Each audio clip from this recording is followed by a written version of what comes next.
সকালের ব্রেকিং খবরে হাজির হয়েছি। আপনাদেরকে কয়েকটা গুরুত্বপূর্ণ খবর দিতে চাই।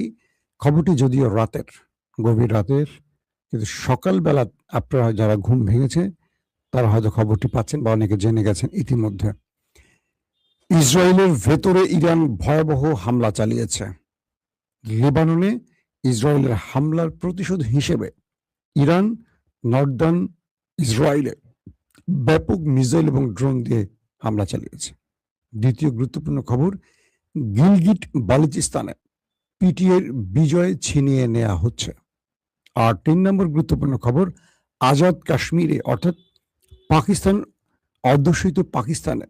অধ্যুষিত কাশ্মীরে নিরাপত্তা বাহিনী ব্যাপক ক্র্যাকডাউন চালিয়ে ২০-এর অধিক কাশ্মীরকে হত্যা করেছে এমন অভিযোগ উঠেছে।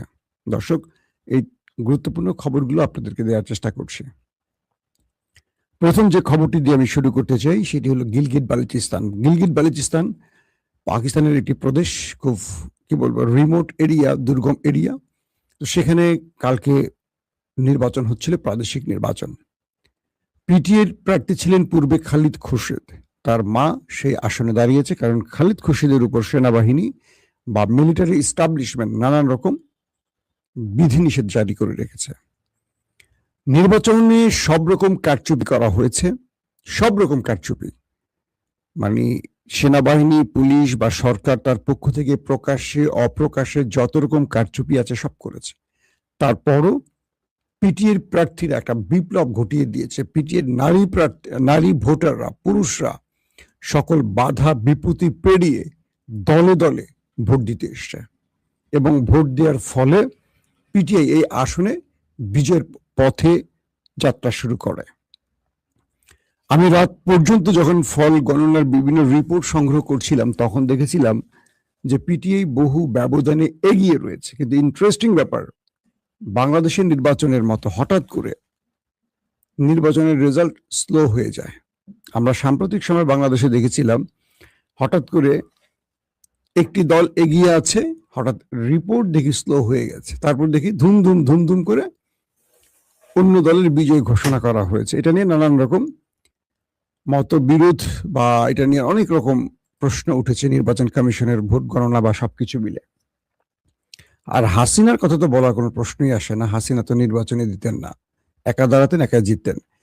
তো গিলগিট বালুচিস্তানে পিটিআইকে পরাজিত করার জন্য সেনাবাহিনী, সরকার বা সকল উইংগুলো একসাথে কাজ করার পরও তারা পারেনি। শেষ পর্যন্ত নির্বাচনের ফলাফল গণনা করার সময় যখন দেখছে যে পিটিআই এগিয়ে রয়েছে, তখন সেখানে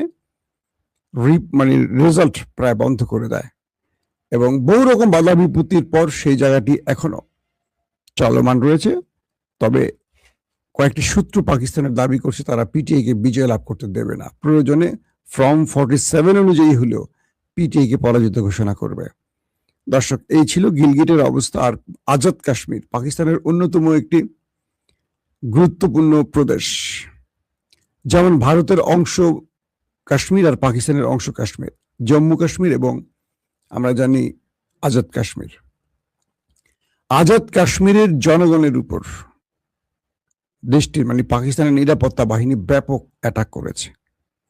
একটি ছোটখাটো আন্দোলনকে সেখানকার নিরাপত্তা বাহিনী অস্ত্রের ভাষায় জবাব দিতে গেছে এবং কয়েকজন কাশ্মীরি যুবক নিহত হয়।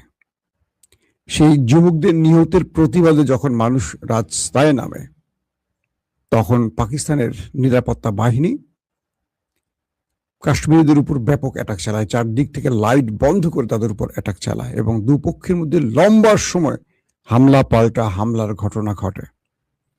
কাশ্মীরের কয়েকজন আমাকে জানিয়েছেন এই ঘটনায় 20-এর অধিক নিহত হয়েছে নিরাপত্তা বাহিনীর হাতে এবং বেশ কজন নিরাপত্তা বাহিনীর সদস্য কাশ্মীরিদের হাতে প্রাণ হারিয়েছে। পাশাপাশি কাশ্মীরের যারা রাজনৈতিকভাবে প্রভাবশালী বেশ কয়েকটি পরিবারের উপর ক্র্যাকডাউন চালাতে গিয়ে বহু লোককে গুম করে ফেলেছে পাকিস্তানের নিরাপত্তা বাহিনী। এই সময় পাকিস্তানের কজন রাজনৈতিক ব্যক্তি বলছেন, আমরা ভারত এবং পাকিস্তানের মধ্যে আচরণের কোনো পার্থক্য দেখতে পাচ্ছি না।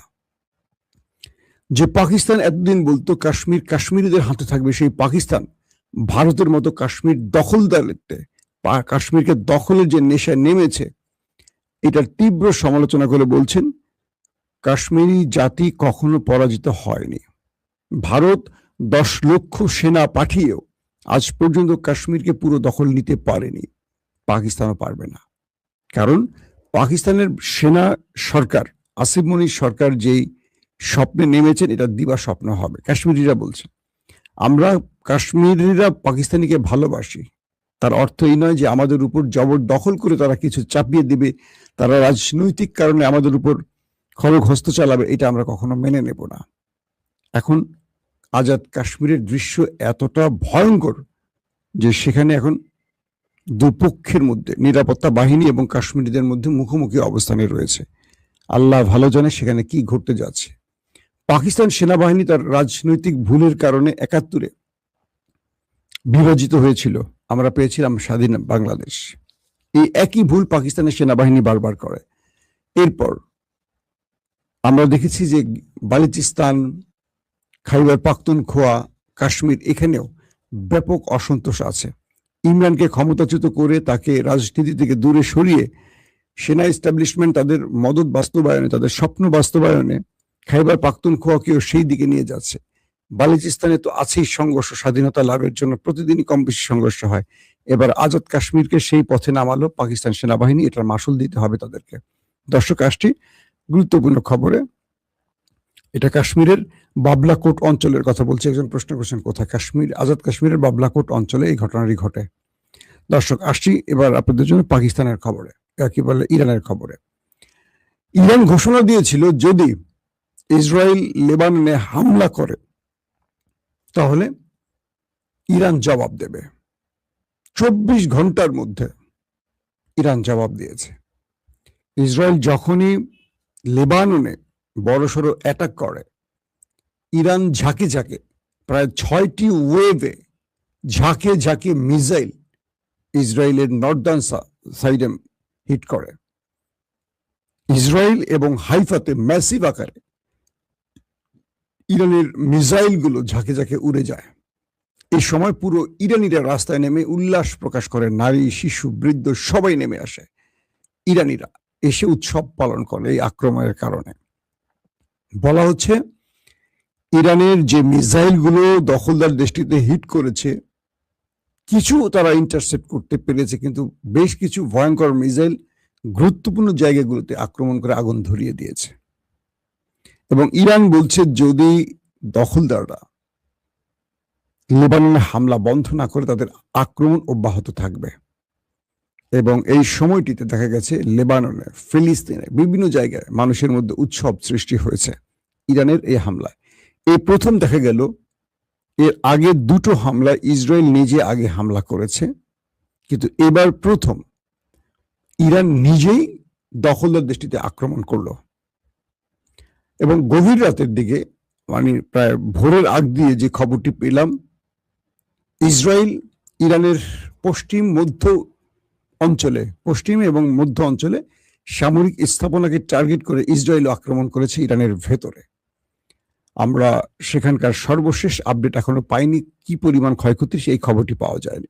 তবে ইরান এই ঘটনার পর আবারও হিট করেছে, অর্থাৎ প্রথমে ইরান হিট করেছে, তারপর ইসরায়েল ইরানে হিট করেছে পশ্চিম এবং মধ্য ইরানে।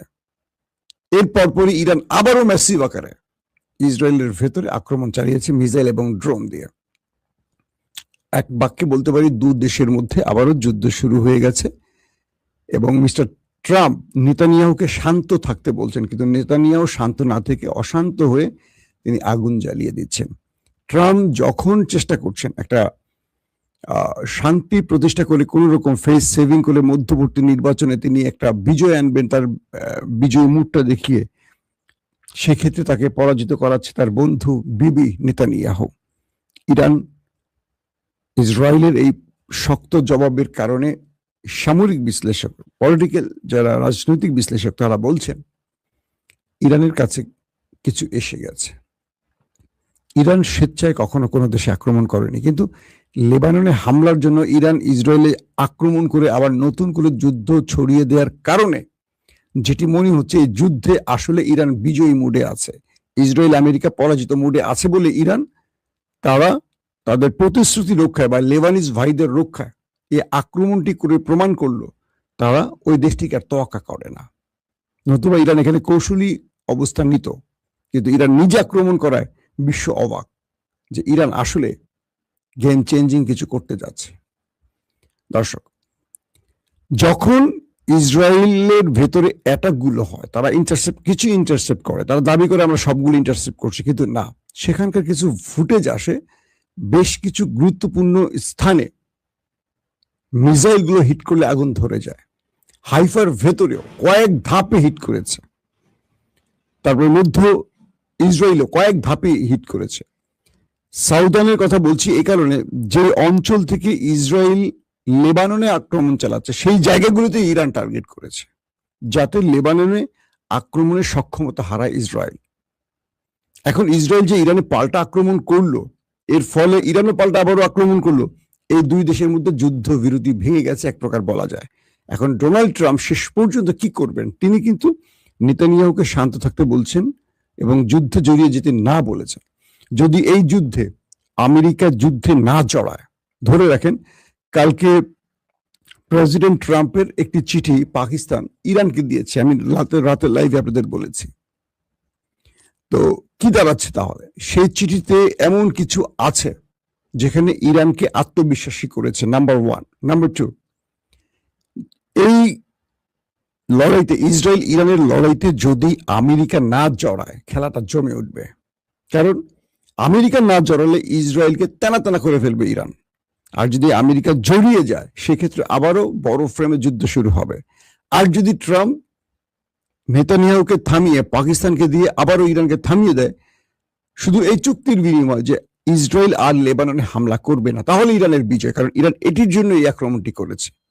তার মানে হলো ইরান এখন ড্রাইভিং সিটে আছে এবং ইরান চাইলে আমেরিকাকেও মারছে, ইরান চাইলে ইসরায়েলকেও মারছে। আপনি দেখছেন গত এক সপ্তাহ আমেরিকা যখনই কোনো অ্যাটাক করছে পাল্টা ডবল অ্যাটাক করেছে।